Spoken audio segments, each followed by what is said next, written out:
Hello friends.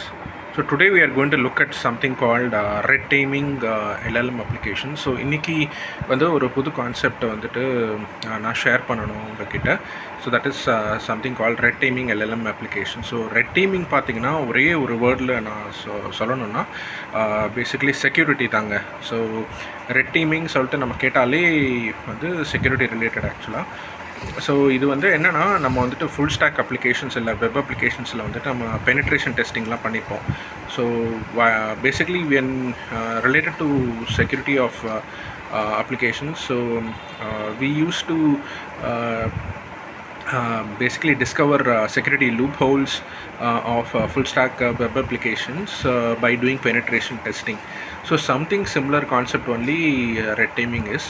So the goal is to discover vulnerabilities. So goal பார்த்தீங்கன்னா red teaming எதுக்கு நம்ம பண்ணுறோம்னா, சரி நம்ம எல்எல்எம் அப்ளிகேஷன்ஸ் இன்செக்யூராக இருக்கா, பேசிக்கலி அந்த செக்யூரிட்டி எவ்வளோ அளவுக்கு இருக்குது, சேஃப்டி எவ்வளோ அளவுக்கு இருக்குது, எதுக்குன்னா at the end of the day நம்ம ப்ரொடக்ஷனில் வந்துட்டு நம்ம எல்எல்எம் அப்ளிகேஷன் வந்து டிப்ளாய் பண்ண போகிறோம். ஸோ கஸ்டமர் வந்துட்டு தாறுமாறாக ப்ராம்ப்டிங்லாம் அடிப்பாங்க.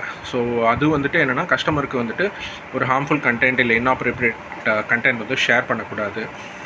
சப்போஸ் அது நடந்துச்சுன்னா தென் ஆப்வியஸ்லி நம்ம ப்ராடக்ட் அவங்க யூஸ் பண்ணுவாங்களா, அவங்க வந்துட்டு அவங்களோட ஃபெய்த் ஆர் பிலீஃப் நம்ம ப்ராடக்டில் வந்துட்டு கம்மியாகும். ஸோ ஆப்வியஸ்லி செக்யூரிட்டி ஆஸ்பெக்டை நம்ம ஃபஸ்ட்டு யோசிக்கணும். ஸோ தேர்டு பாயிண்ட் பார்த்திங்கன்னா இது வந்து ஒரு சம்மரி ஆக்சுவலாக. ரெட் டீமிங்னா வந்து can you craft a prompt to see if LLM can be manipulated to produce inappropriate or harmful content. So நம்ம வந்து இதுதாங்க ஆக்சுவலாக ப்ராம்ப்ட் இன்ஜெக்ஷன் சொல்லிட்டு நம்ம சொல்கிறோம். ஸோ ஃபோர்த் பாயிண்ட் வந்து நான் போட்டிருக்கேன். இது வந்து சரி ரெட் டீமிங்னா என்ன பண்ணுவாங்க அப்படின்னு நீங்கள் கேள்வி கேட்டிங்கன்னா, அவங்க வந்து டெக்னிக்ஸ் இருக்குது. ப்ராம்ப்ட் இன்ஜெக்ஷன் ஒரு டெக்னிக் இருக்குது.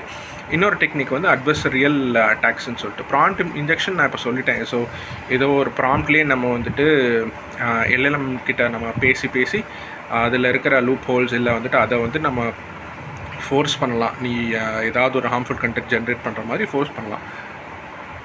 ஸோ அட்வர்சரியல் அட்டாக்ஸ் வந்து என்னென்னா, ஸோ சிம்லர் தான். அது வந்து பார்த்திங்கன்னா அது அந்த மாதிரி அட்டாக்ஸ் வந்து பண்ணிவிட்டு எல்எல்எம்ஸ் வந்து ஹலுசினேட் பண்ண வைக்கும். So basically it will just create some random facts. அது ட்ரெயினே ஆயிருக்காது ஆக்சுவலாக. இன்டர்நெட்லேயே அந்த மாதிரி ஒரு கான்செப்ட் இருக்காது. அது பேசிக்லி என்னென்னா எல்எல்எம் வந்து at the end of the day fact செக்லாம் பண்ண தெரியாது அதுக்கு. சரி அது இன்டர்நெட் நம்ம கொடுத்துருக்கோம், அந்த இன்டர்நெட்டில் இருக்கிற டெக்ஸ்டுவல் டேட்டா வாட் எவர் அந்த கார்பஸ் நம்ம வந்து அதுக்கிட்ட கொடுத்துருக்கோம். அதுக்கு அந்த பவுண்ட்ரிஸ் வந்து இருக்கும். ஆனால் என்னென்னா அதோட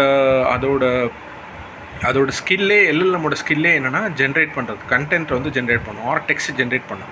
ஸோ டெக்ஸ்ட் ஜென்ரேட் பண்ணும்போது அது வந்து ஃபேக்ட் செக் வந்து அதுக்கு பண்ண தெரியாது ஆக்சுவலாக. ஸோ இந்த ஹலுசினேஷன்லாம் வந்து எப்படின்னா அது ஏதோ தானாக வந்து வளரும். ஸோ அதுதான் வந்து ஹலுசினேஷன் சொல்லிட்டு நம்ம சொல்கிறோம். ஸோ அட்வர்சரியல் அட்டாக்ஸ்லாம் பண்ணி ஹலுசினேட் பண்ண வைக்கலாம். இதெல்லாம் வந்து ரெட் டீமிங்கில் இருக்குது. ஸோ இது பண்ணி